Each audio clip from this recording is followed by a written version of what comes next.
The only thing scarier than any of the things that I talk about on here is bathroom cleaning day.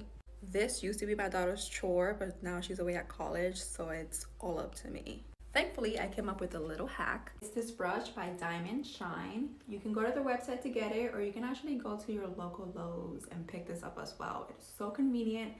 This is my first time using it, so I'm gonna take you guys along with me and let you guys know what I think. Once you get this baby open, you just pop it into your drill. I'm using the flat one because I want to get the most out of it, being that I'm going to be cleaning the bathtub. So you take your drill, kind of just pop it in. You make sure you tighten it up. Look at me being all handy. And then you're ready to go.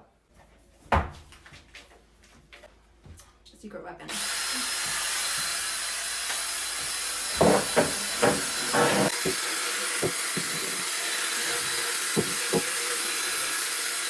In less than 5 minutes, and I'm not even exaggerating, my tub is sparkling clean. Like, it's shiny. I definitely don't see myself cleaning my tub any other way from now on. And when it comes to me being terrified of bathroom cleaning day, I think those days are far behind me.